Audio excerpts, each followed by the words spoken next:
Good morning, student. Today I will take three topics. First is electrophoresis,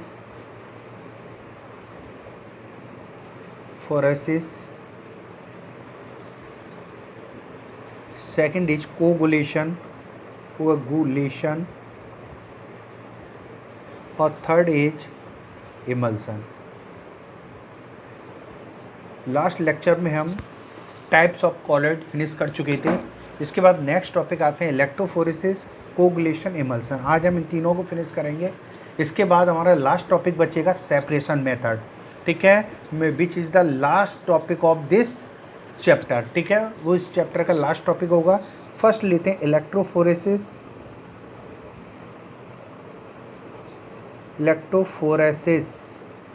what is the electrophoresis? Electro means, देखो word में ही सब कुछ इसका answer छिपा हुआ है. इलेक्ट्रो मीन्स होता है चार्ज पार्टिकल्स.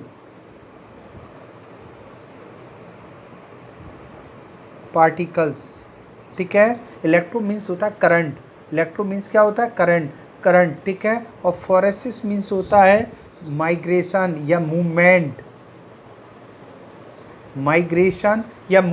ठीक है, तो चार्ज पार्टिकल का, ठीक है, चार्ज पार्टिकल का करंट के रेस्पॉन्स में माइग्रेट होना, मूवमेंट होना, उनका मूव करना ही क्या कहलाता है? इलेक्ट्रोफोरेसिस कहलाता है. क्लियर? तो हम डेफिनेशन क्या ले सकते हैं? Movement of charge particles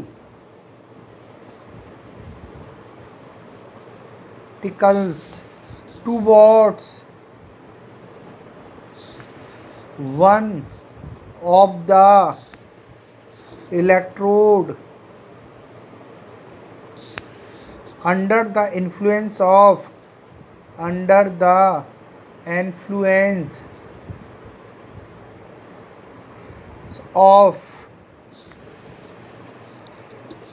an electrical current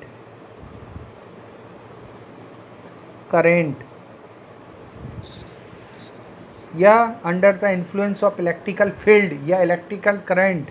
ठीक है, फील्ड भी लिख सकते हैं. Is known as electrophoresis.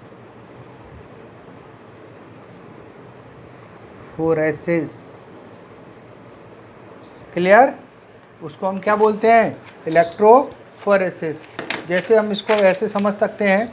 ठीक है, जैसे ये दो हमारे सर्किट हैं.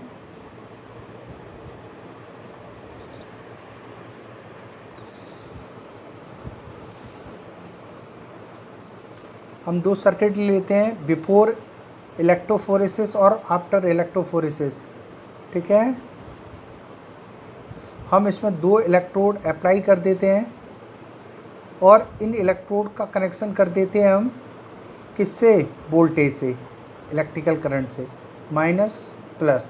ऐसे ही हम इसमें इलेक्ट्रोड लगा देते हैं और इनका कनेक्शन कर देते हैं आउटर सर्किट से, माइनस प्लस. क्लियर? इलेक्ट्रोफोरेस, जब हमने वोल्टेज अप्लाई नहीं किया है तो सारे के सारे कॉलॉइडल पार्टिकल क्या होंगे? यूनिफॉर्मली क्या होंगे? डिस्ट्रीब्यूट होंगे. ठीक है, बिफोर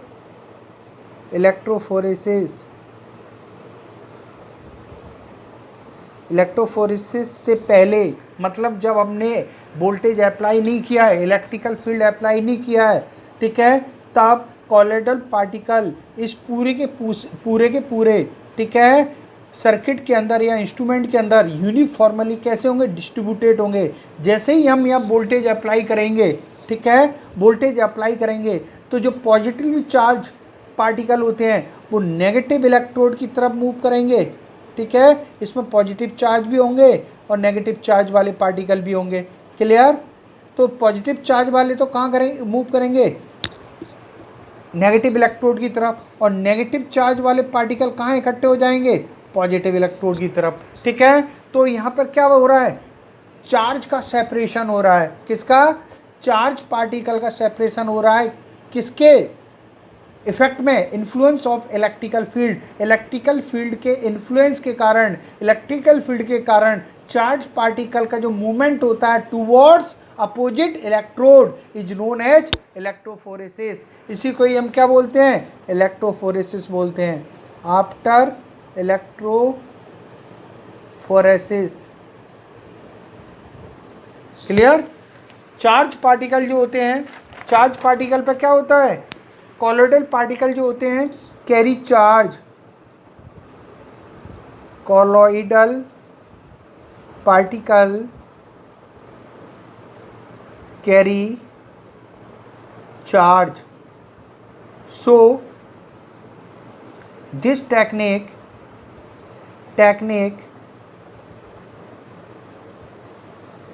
ठीक है, this technique, so using this technique charge on colloidal particle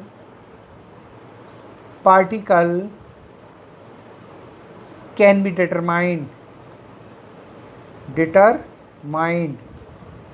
charge particle जो कॉलोइडल पार्टिकल होते हैं उनके ऊपर पॉजिटिव चार्ज या नेगेटिव चार्ज है, उसको हम किस टेक्निक से डिटरमाइन कर सकते हैं, इलेक्ट्रोफोरेसिस टेक्निक के द्वारा उसको डिटरमाइन कर सकते हैं। ठीक है, तो चार्ज के बेस पर कॉलोइडल पार्टिकल को हम दो पार्ट में डिवाइड कर सकते हैं। ठीक है, पॉजिटिवली चार्ज सोल और नेगेटिवली चार्ज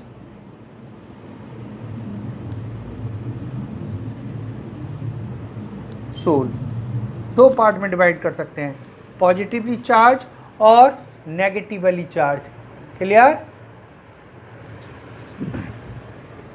पॉजिटिवली चार्ज मतलब ऐसे कॉलोइडल पार्टिकल जिन पर कैसा चार्ज होता है, पॉजिटिव चार्ज होता है। For example haemoglobin and hydroxide of metals.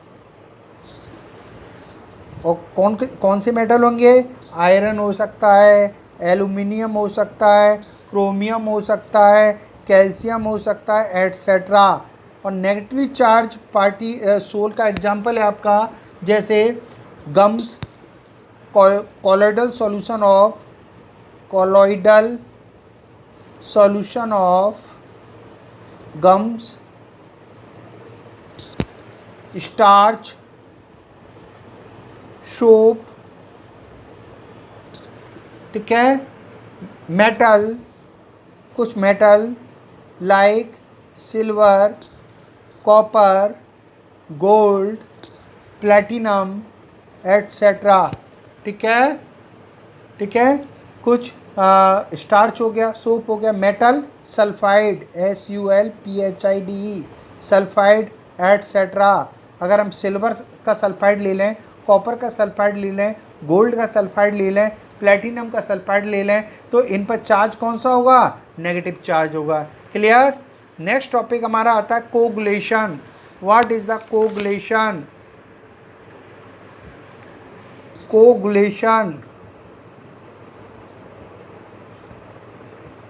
What is the coagulation? जब कभी कभी क्या होता है, कोगुलेशन प्रोसेस होती है जिसमें जो कॉलोइडल पार्टिकल होते हैं अपने चार्ज को लूज कर देते हैं, चार्ज को खो देते हैं। और जब वो चार्ज को लूज करते हैं तो कॉलोइडल, जो छोटे छोटे कॉलोइडल पार्टिकल होते हैं, वो आपस में मिलकर एक लार्ज साइज का कॉलोइडल पार्टिकल फॉर्म करता है, कॉलोइडल पार्टिकल को बनाता है। इसी प्रोसेस को हम कोगुलेशन पर बोलते हैं। इसको हमें थोड़ा डेफिनेशन ही पढ़ना है, इसका डिटेल में 12th क्लास के अंदर है। ठीक है, तो क्या होता है, process why beach small colloidal particle क्या कर देते हैं, लूज देयर चार्ज, अपने चार्ज को खो देते हैं, एंड कंबाइंड हो जाते हैं आपस में, कंबाइंड टूगेदर टू फॉर्म, और क्या बनाते हैं, form big sized particle, colloidal particle क्या बनाते हैं, बड़े आकार का कॉलोइडल पार्टिकल को बनाते हैं, ठीक है, विच अल्टीमेटली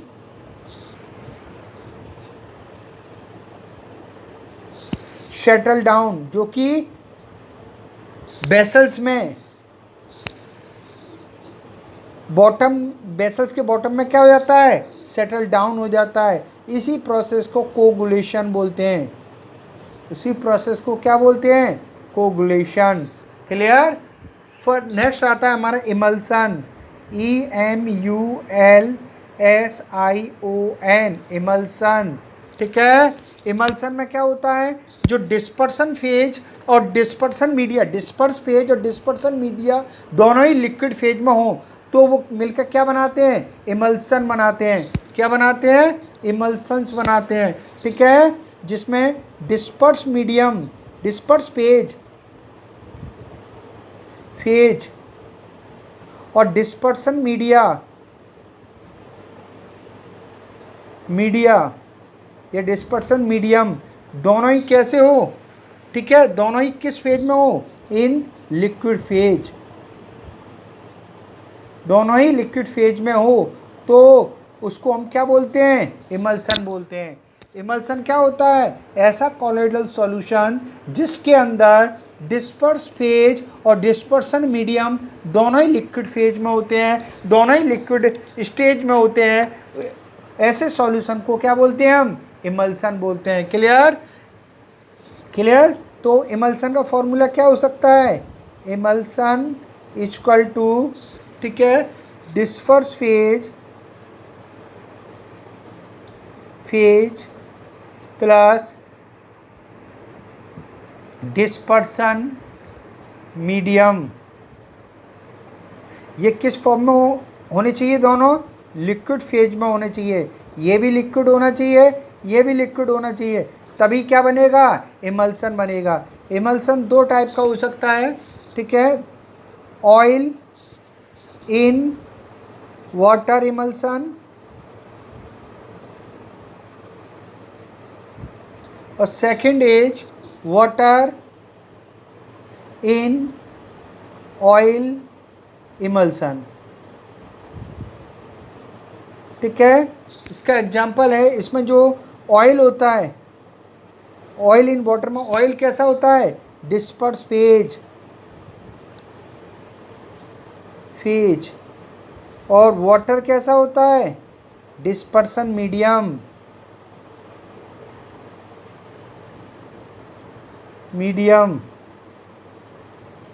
यहाँ वाटर जो होगा उल्टा होगा, वाटर कैसा होगा, डिस्पर्स फेज,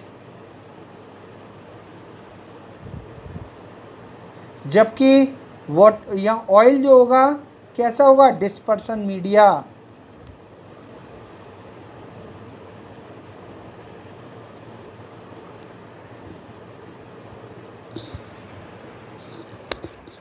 ठीक है।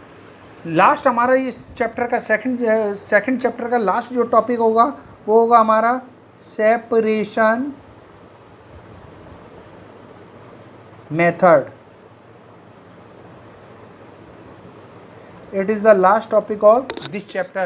It will be taken in next lecture. Thank you.